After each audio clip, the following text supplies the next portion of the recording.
Bienvenue sur radioicilaval.ca. 2 fois par mois sur les antennes de Radio Ici Laval pour partager avec vous de belles et enrichissantes expériences, des actions exceptionnelles menées par des personnes de cœur. Et n'oubliez pas, Bonjour Laval, c'est une émission d'inspiration citoyenne et non partisane. 2 fois par mois, 2 citoyennes lavalloises donnent la parole à une personne qui se distingue au sein de la communauté lavalloise. Par ses valeurs humaines, la justice sociale, l'entrepreneuriat en général et féminin en particulier, la cohésion sociale, l'inclusion sociale et tout cela est au cœur du débat. Et nous tenons aussi à réserver une pensée spéciale pour Thomas Leroux-Chassao, le fondateur du CLICS et qui a contribué quotidiennement à chaque émission depuis qu'on a commencé Bonjour Laval. Donc, on remercie notre ami Monsieur Leroux et nous allons débuter avec la présentation du sujet. Alors, bonsoir à tout le monde. Merci d'être parmi nous ce soir. Alors, donc aujourd'hui, on va aborder un sujet qui a fait beaucoup les manchettes depuis le tout début de la pandémie. Soit l'immobilier, en fait, l'achat de sa propriété de rêve dans un contexte assez particulier. Merci. Alors, pour parler de ce sujet, nous avons le plaisir de recevoir comme invité Monsieur Serujan Kaneshalingam, qui est courtier hypothécaire à Planiprêt, ce qui est un cabinet en courtage. Alors, merci beaucoup, Monsieur Serujan, d'avoir accepté notre invitation aujourd'hui. Et ça me fait plaisir. Merci à vous de m'avoir invité. Pas de problème, on est très heureuse de t'avoir avec nous. On va commencer par en apprendre plus sur ton parcours. Comment as-tu débuté? J'ai débuté il y a 5 ans, à l'âge de 22 ans. Alors, ça fait presque 5 ans que je suis dans le domaine. J'ai débuté parce que j'avais investi pour la première fois à l'âge de 18 ans avec mes parents. Donc, ils m'ont comme poussé à investir dans l'immobilier. Alors, comme je travaille au McDo, j'étais pas trop, je connaissais pas trop l'immobilier, mais ils savaient que j'avais un petit argent de côté, une économie de côté. Ils m'ont dit, Serujan, tant qu'à rien faire avec ton argent, pourquoi tu achètes pas avec nous, donne-nous l'argent pour acheter. Alors, j'ai dit, tu sais quoi, c'est mes parents, donc ils font la bonne chose. J'ai investi, c'était à Toronto, dans la ville d'Ajax. Et quelques années plus tard, 3 ans plus tard, on l'a vendu. Puis dans ce temps-là, c'était la boule immobilière à Toronto, en Ontario. Alors, tous les propriétés prenaient énormément de valeur, un peu ce qu'on vit actuellement à Montréal.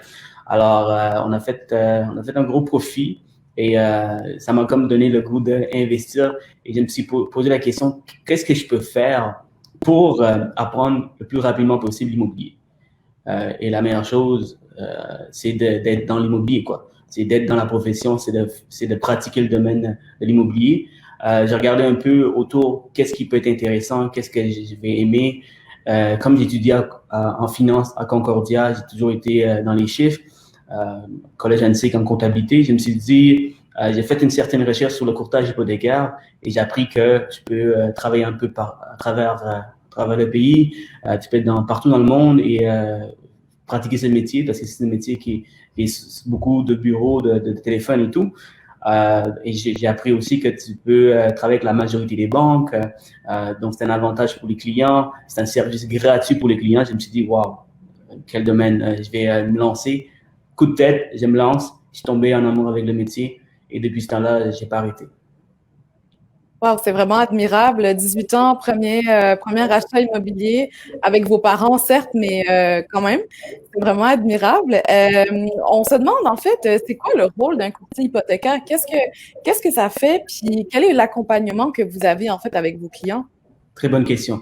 En fait, c'est sûr que la majorité qui nous écoute, peut-être qu'ils ne savent pas c'est quoi le rôle d'un courtier hypothécaire. Donc, c'est une très bonne question. Pourquoi? Parce que les banques prennent beaucoup de place. La première réflexe qu'on a lorsque on veut acheter, on pense acheter, c'est aller voir la banque. Malheureusement, même si la banque est une bonne banque reconnue, ils vont seulement parler de leur banque, de leurs produits, de leurs conditions. Ils vont jamais parler de notre banque, ils vont jamais parler de leur compétition. Étant courtier, je suis indépendant. Je travaille avec les banques et non pour une banque, en fait. Alors, mon rôle, c'est d'accompagner le client, éduquer le client sur comment ça fonctionne un prêt hypothécaire. Lorsque tu veux acheter, la majorité des gens, au Québec, au Canada, ils vont financer. Donc, parce qu'on a besoin de financement, on doit aller voir une banque. Alors, quand vous allez voir un courtier hypothécaire, il va donner des conseils indépendants. Alors, il ne va jamais parler d'une banque, il va parler des banques, de toutes les banques. Donc, on va regarder vraiment comment ça fonctionne, le processus du financement de A à Z jusqu'à chez le notaire. Donc, on va parler des pénalités, des conditions hypothécaires. Chaque banque, c'est quoi les avantages, c'est quoi les inconvénients. Donc, vraiment, le tout, c'est quoi les programmes qui existent. Donc, les premiers acheteurs adorent travailler avec les courtiers hypothécaires parce qu'on va vraiment donner des conseils indépendants. Et surtout, moi, qui met l'emphase sur l'éducation, c'est ce que je fais tous les jours. Donc, est-ce que ça répond à la question? Oui, absolument. Merci. Okay. Puis là, une personne qui va chercher un courtier hypothécaire, c'est quoi les qualités qu'elle doit rechercher? Comment elle va savoir que là, je suis en contact avec un bon courtier? Donc, une personne qui cherche un courtier hypothécaire, c'est quoi qu'il devrait chercher? C'est bien ça? Oui, c'est quoi les qualités pour reconnaître un bon courtier hypothécaire? C'est une très bonne question. En fait, je pense que la première chose que tu dois regarder, c'est quel type de personne tu es, qu'est-ce que tu veux.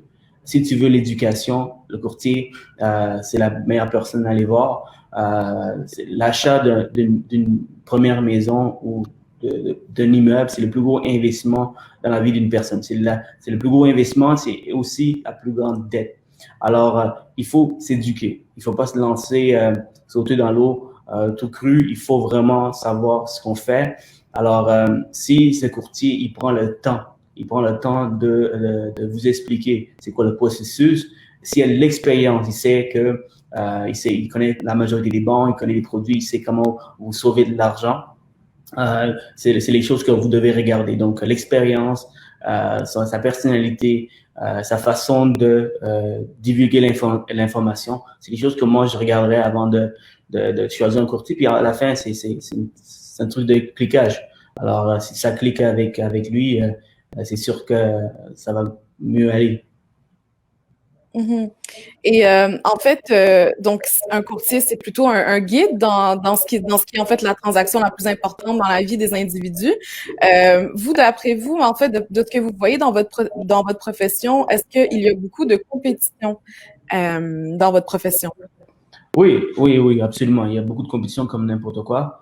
Je suis pas le seul courtier hypothécaire, mais je dirais pas que je suis en compétition avec les courtiers hypothécaires. Je suis en compétition avec moi, donc de moi-même. Donc, c'est comment se surpasser tous les jours, comment je peux amener le plus de valeur dans la vie des clients, de mes partenaires.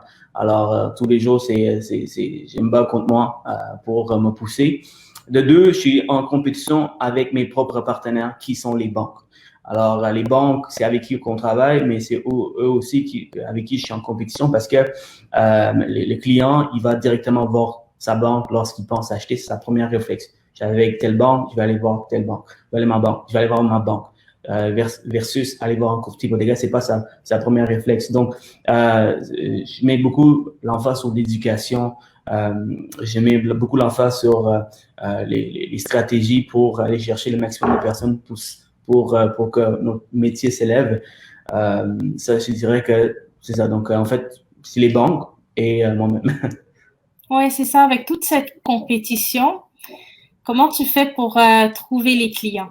Mais je t'ai vu déjà très présent sur les réseaux sociaux. Oui. Alors, comme je disais tantôt, comme j'ai grandi avec les réseaux sociaux, pour moi, c'était très facile de transitionner et ajouter, parler de mon métier sur les réseaux sociaux. Alors, j'utilise beaucoup les réseaux sociaux, mais c'est pas la seule chose. Tu peux pas juste se fier sur les réseaux sociaux. C'est important, c'est puissant les réseaux sociaux. C'est du marketing gratuit que tu peux utiliser tout de suite. Aussitôt que tu commences dans le domaine, tu peux commencer à promouvoir tes services, qui tu es, qu'est-ce que tu fais, comment tu peux aider les clients. Mais c'est pas seulement les réseaux sociaux que j'utilise. Je fais beaucoup de séminaires. En fait, des webinaires maintenant. Alors, encore une fois, j'éduque les gens sur comment acheter, comment se prévenir, quoi regarder. Donc, les gens assistent, puis après ça, ils vont vouloir travailler avec toi. J'ai beaucoup de partenaires avec qui je travaille, dont les courtiers immobiliers. Les courtiers immobiliers, on travaille ensemble. Donc, étant donné que je suis un courtier hypothécaire, et autant que j'ai besoin de lui, il a besoin de moi. C'est moi qui va accorder le financement pour son client, pour qu'il puisse aller visiter des immeubles, faire des offres d'achat et travailler conjointement pour réaliser le projet du client. Donc, il y a beaucoup de courtiers immobiliers avec qui je travaille, qu'on s'échange de la business, on réfère des clients. Aussi des courtiers hypothécaires. Donc, des courtiers hypothécaires comme moi me réfèrent leur business parce que ma spécialisation, autre que le bancaire, c'est les financements alternatifs et privés. Donc, tous les dossiers qui sont difficiles, c'est quelque chose que j'ai fait depuis le début de ma carrière. J'étais dans une équipe qui se focusait sur trouver des solutions pour les dossiers un peu plus difficiles, des clients qui ont mauvais crédit et de suite. Alors, c'est ça. Donc, j'ai plein de références un peu de partout, de différents professionnels, des comptables, des syndics, vraiment de partout qui rejoint un peu l'immobilier. Super. Donc, en fait, vous êtes vraiment entouré là, de plusieurs professionnels autour de vous c'est pas un travail que vous faites tout seul. Non? Bon, il y a pas une équipe en tant que telle, mais des professionnels autour de vous pour vous aider.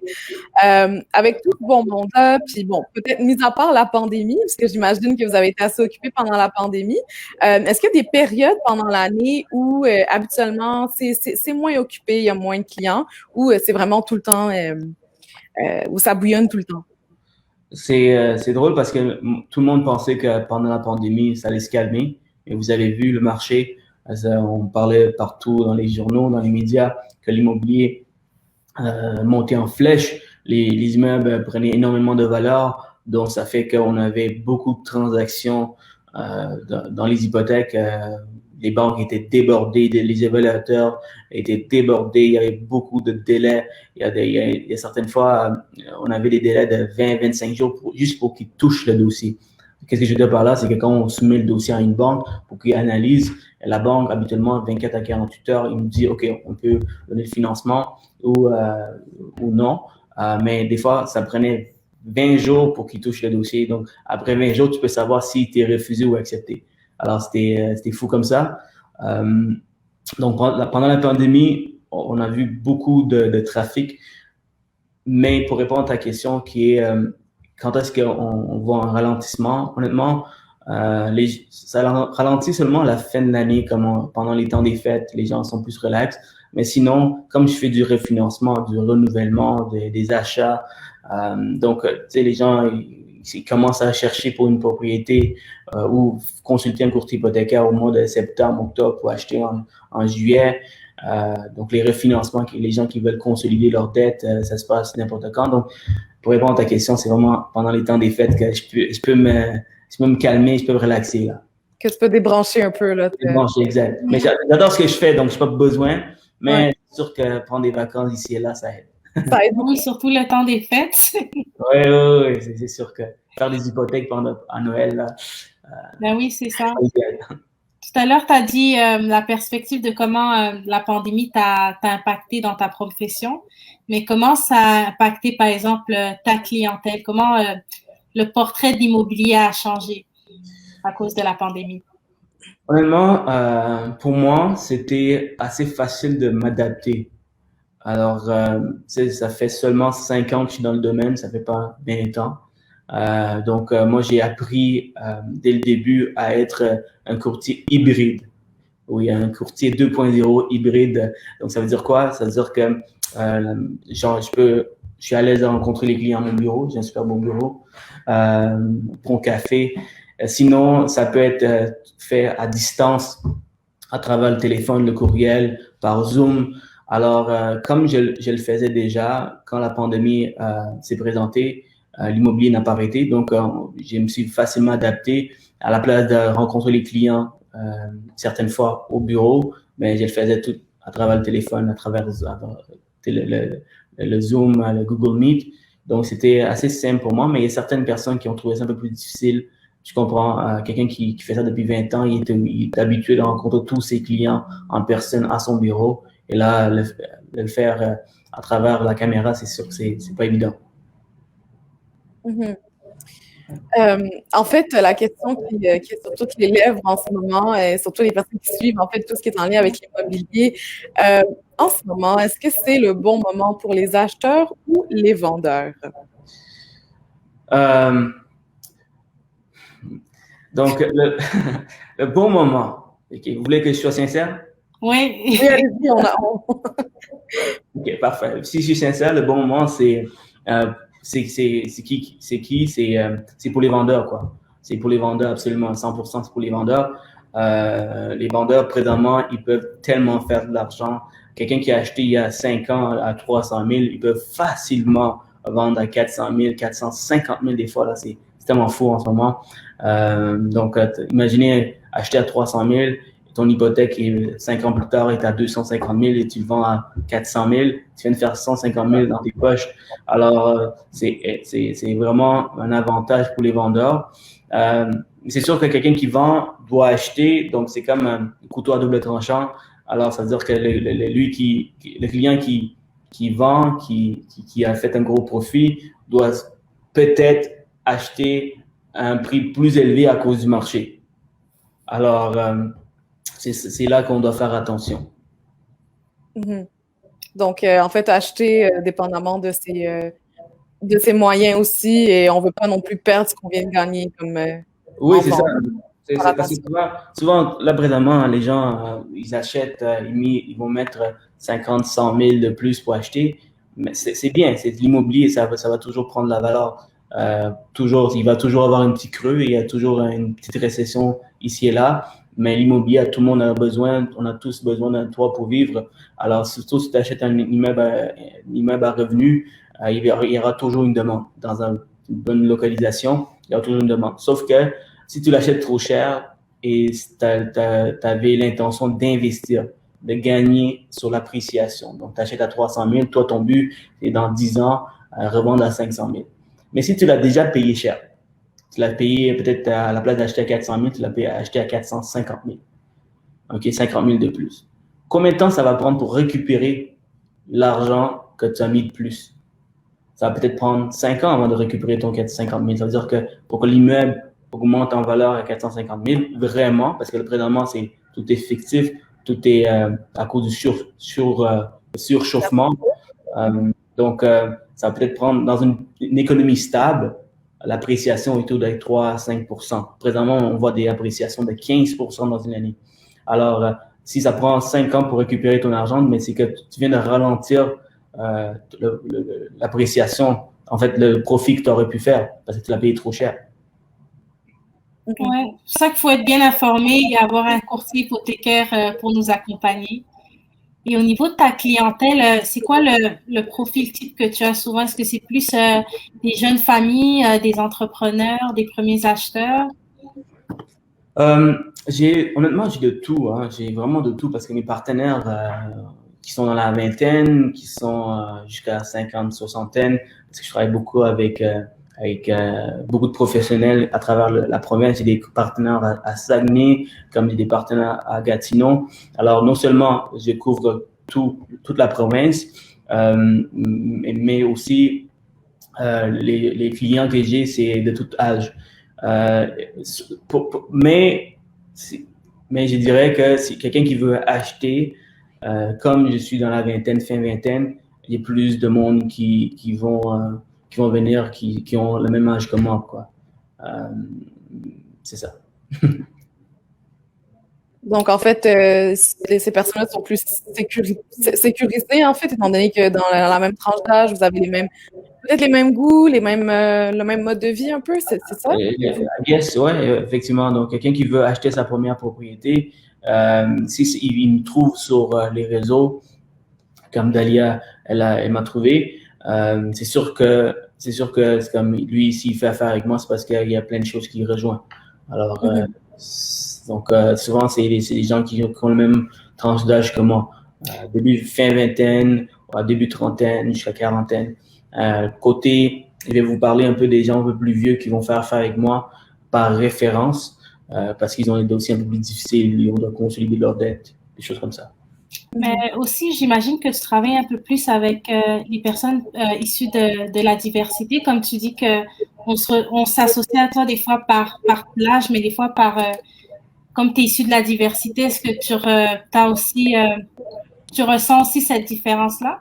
Oui, j'ai de toutes les nationalités qui font affaire avec moi, comme par exemple sur le groupe Black Atlas.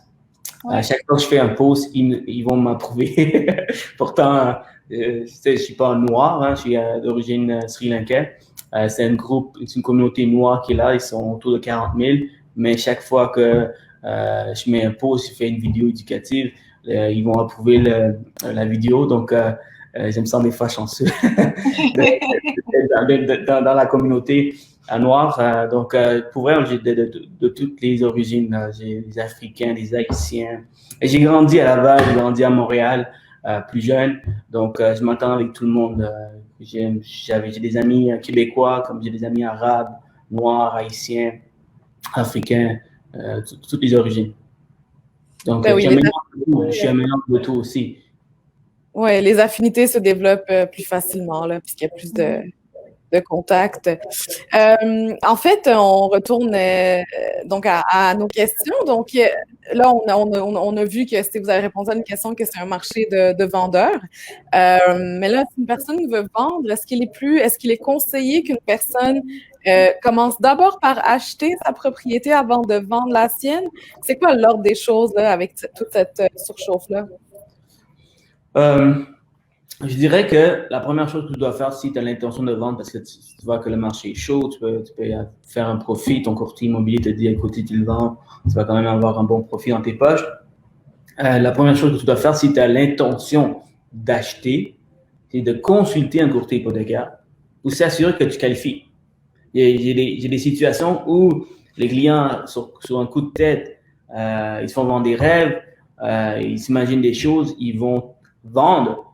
Et bien après ça, ils veulent acheter, mais là, ils rencontrent un courtier ou une banque. Et la banque dit non, désolé, tu ne qualifies pas parce que entre-temps, tu as eu un mauvais crédit. Les ratios ne qualifient pas parce que la situation d'une personne peut changer. Si je te pose la question, est-ce qu'il y a 5 ans, ta vie était similaire qu'aujourd'hui? La réponse est souvent non. Les gens ont tendance à améliorer leur situation financière ou l'inverse.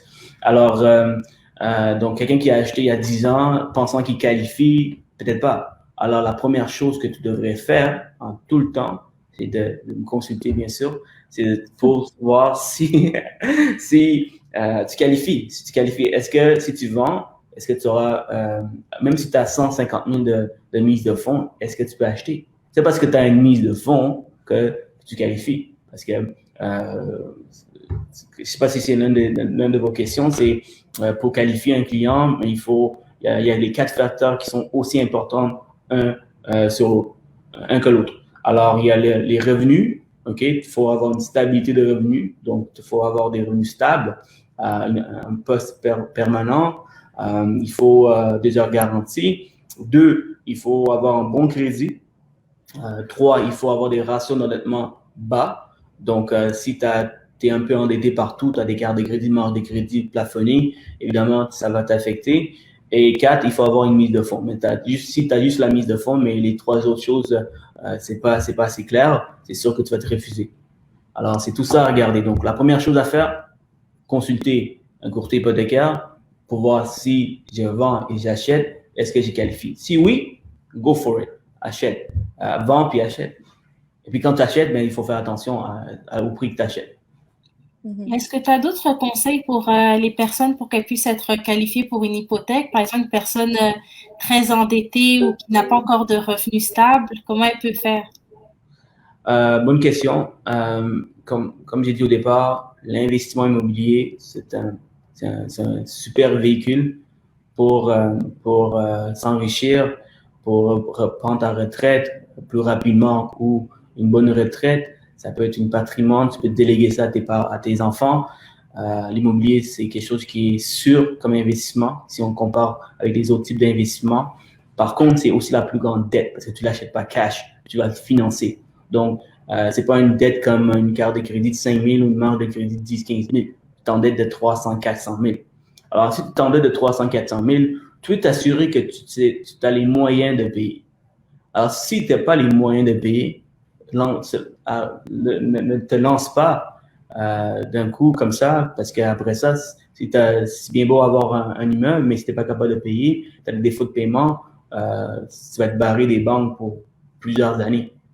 Alors, la première chose que tu dois faire, si tu n'as pas des revenus stables, c'est aller chercher un job qui est stable, que tu vas avoir des revenus stables. Si tu es trop endetté, ne te lance pas dans l'immobilier, sachant que tu as 1 000 $ de paiement minimum sur tes cartes, tes revenus sont de 3 000 et là, tu veux t'acheter un immeuble qui va te coûter 1 000 $ plus les taxes et tout, et il va te rester 500 $ pour vivre. C'est pas une vie, ça. Alors, moi, ce que je conseille à quelqu'un qui est endetté, c'est de, premièrement, payer tes dettes. Après, ça économise pour acheter. Alors, ça, c'est mon meilleur conseil. Mais c'est sûr que si tu as les moyens, par exemple, il y a toujours des situations différentes, il y a toujours des situations particulières qui arrivent que le client, il fait des revenus, mais ce ne sont pas des revenus déclarés, par exemple, ou il ne déclare pas beaucoup. Mais il y a des façons, avec des solutions alternatives de faire passer le dossier si tu as les moyens de payer. Donc, en fait, on retient qu'il faut quand même avoir une certaine stabilité avant de se lancer dans ce projet-là qui est vraiment gros. En fait, une question pour vous. Donc, si jamais on est refusé par la banque, est-ce qu'il y a des types de financement alternatifs ou privés? Je pense que vous en avez parlé un peu. Et d'autres choses à nous dire? Absolument. C'est ma spécialité. C'est ce que je fais la majorité du temps, autre que le financement bancaire, autre que les gens qui viennent avec des super beaux dossiers de financement. Donc, les solutions alternatives ou privées, c'est quoi exactement? C'est des solutions qui permettent d'acheter ou refinancer, renouveler, peu importe, quand tu ne qualifies pas avec les banques. Les banques sont assez strictes avec leurs critères. C'est noir et blanc. Tu ne peux pas sortir de la feuille. Donc, c'est soit tu rentres dans les cadres ou tu ne rentres pas. Si tu ne rentres pas, la majorité des banques, oui, il y a la compétition sur les taux d'intérêt, sur les conditions hypothécaires, mais les critères, ça ressemble d'une banque à l'autre. Right? Donc, si tu as un mauvais crédit, mais tu as un bon revenu, tu as une bonne mise de fonds, comme on parle de, mettons, 35 à 50% de mise de fonds. Tu as les moyens de payer, mais il est arrivé quelque chose qui a fait en sorte que tu as commencé à avoir un mauvais crédit, par exemple. Tu as oublié de payer, mais là, ça affecte ton pointage de crédit. Les banques, malheureusement, ils vont refuser le dossier. Alors, qu'est-ce que tu peux faire si tu veux passer à l'action tout de suite? Là, il y a les solutions alternatives aussi. Alors, c'est quoi les solutions alternatives? C'est des banques alternatives. C'est des grandes banques canadiennes qui sont cotées à la bourse et qui sont réglementées par les lois bancaires. Ces banques-là, ils sont plus flexibles avec les conditions. Donc, tu as un mauvais crédit, pas de problème. On va juste donner un taux d'intérêt plus élevé. Tu as une bonne mise de fonds. Si tu as 20% de mise de fonds et plus, tu vas pouvoir qualifier. Un autre exemple que je peux te donner, quelqu'un qui est travailleur autonome, qui a une incorporation, il fait des gros revenus, mais pour vivre, il a juste besoin de 30 000. Donc, tout l'argent, il garde dans la compagnie. Avec les banques, comment ça fonctionne, c'est que tu dois déclarer côté personnel le revenu que tu fais. Et en fonction de ces revenus, on va voir si tu qualifies pour quel montant. Donc, si tu fais 40 000, calcul simple, c'est autour de je dirais 250 000 de prêts hypothécaires. Mais si tu veux acheter une grande maison à 500 000 par exemple, parce que tu déclares 40 000, mais tu fais 100 000 et plus par exemple, mais toi, tu es capable de te permettre d'acheter quelque chose de plus gros. Mais malheureusement, tu ne qualifies pas. Donc là, si tu n'as pas personne pour co-signer avec toi comme garant, là, ce qu'on peut faire, c'est que les solutions alternatives, les banques alternatives, ils vont regarder. Je rentre dans la technicalité, là. J'espère que je ne vous perds pas. Mais on regarde les relevés bancaires de cette personne, de la compagnie, puis ici, je vois que il y a assez d'argent qui rentre dans son compte bancaire. Là, on va qualifier avec les revenus de la compagnie et non personnels. Quand la majorité des banques, ils vont regarder seulement tes revenus personnels. Alors, et après ça, il y a le prêt privé. Le prêt privé, c'est quelqu'un qui est en défaut de paiement, qui a un mauvais crédit à cause qu'il a commencé à manquer des paiements sur son hypothèque. Quand tu manques sur ton hypothèque, t'es barré. T'es barré des banques pour 3 à 5 ans. Alors, c'est la pire chose à faire. C'est pour ça qu'il faut faire attention avant d'acheter, s'assurer que tu es stable, tu as une situation financière assez stable.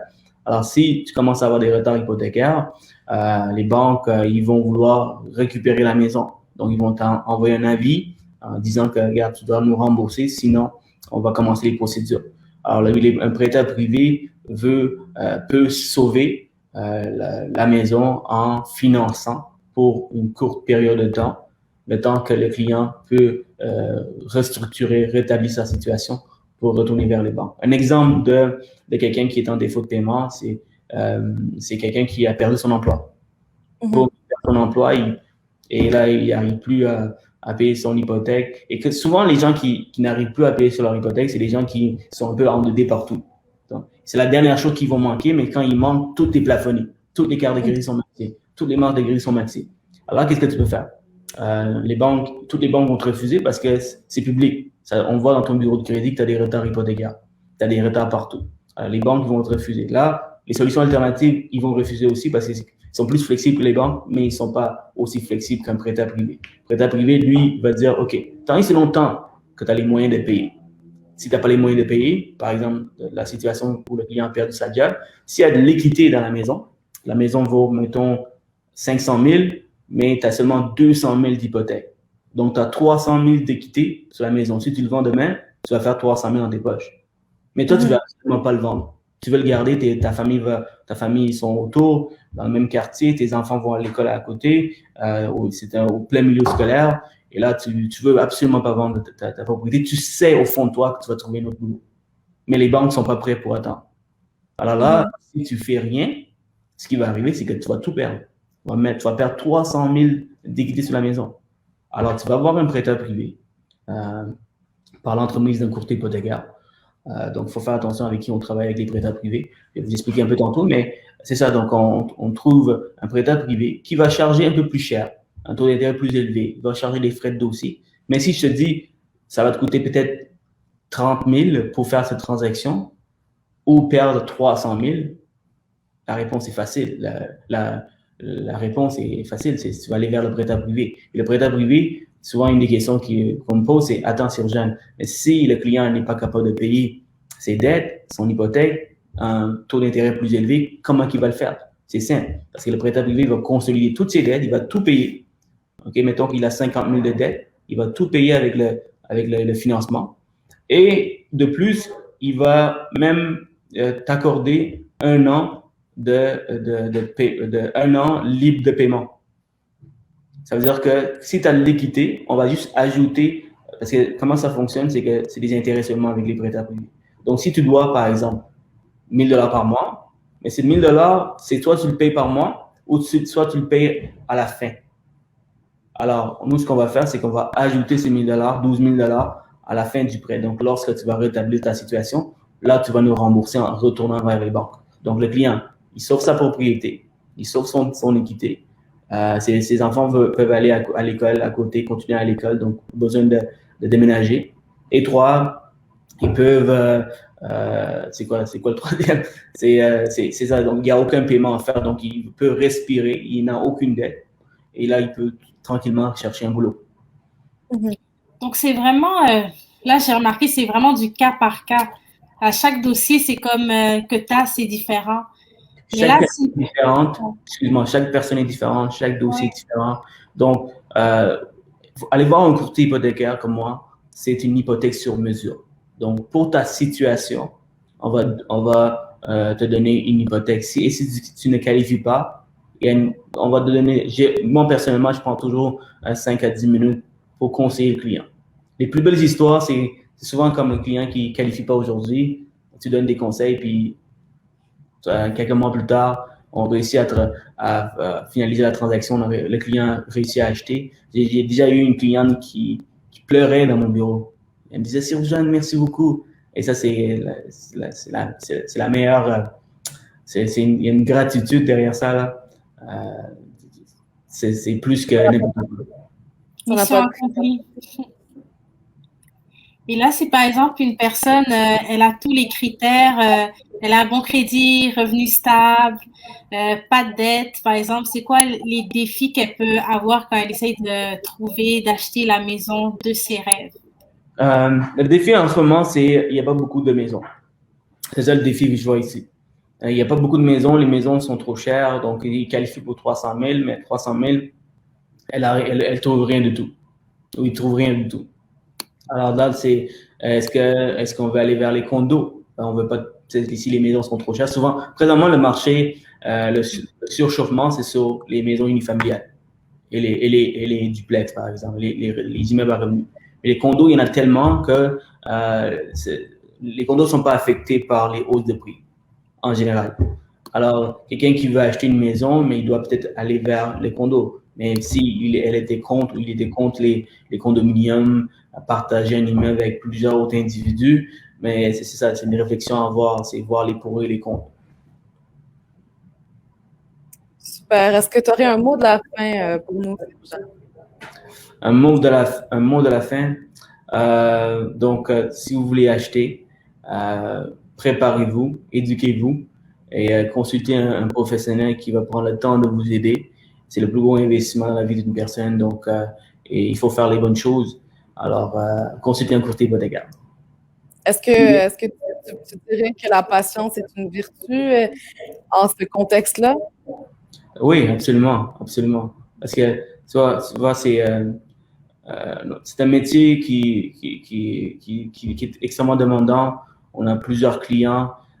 Donc, quand on prend le temps, c'est parce que le courtier aime ça, aime ce qu'il fait. Donc, c'est sûr que la patience dans notre métier est très importante. Et je demande par hasard, c'est quoi le nombre d'heures que tu dois travailler? Pourquoi tu me poses la question? Au cas où je veux me reconvertir en courtier hypothécaire. Ah, ok.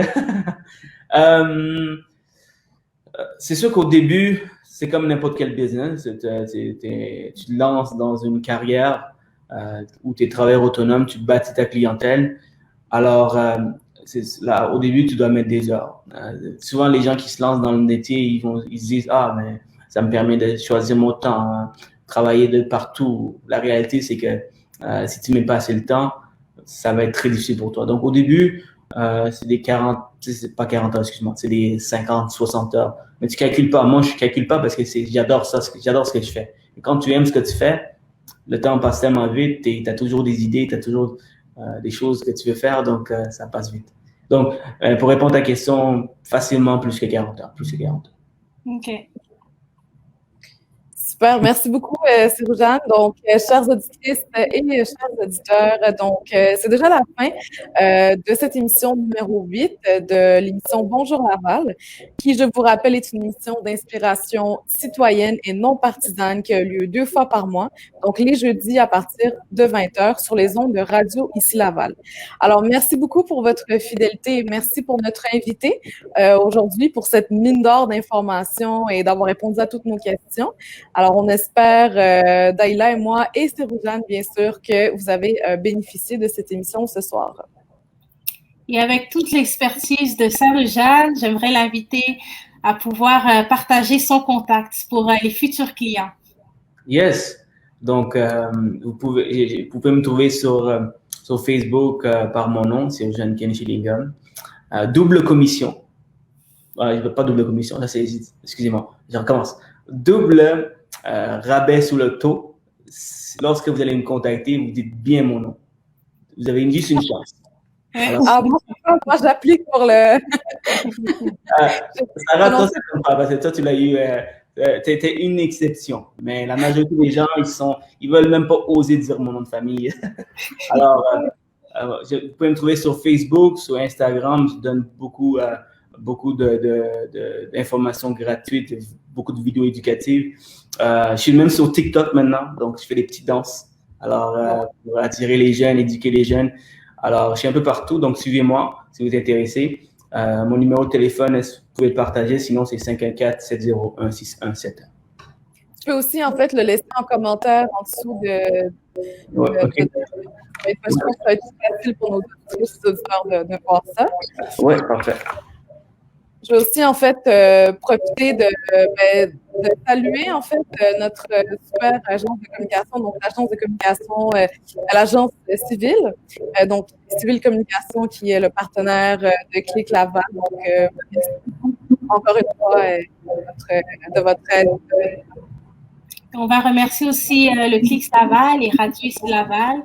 Et on se donne rendez-vous pour une prochaine émission dans 2 semaines à jeudi. Merci beaucoup d'avoir écouté.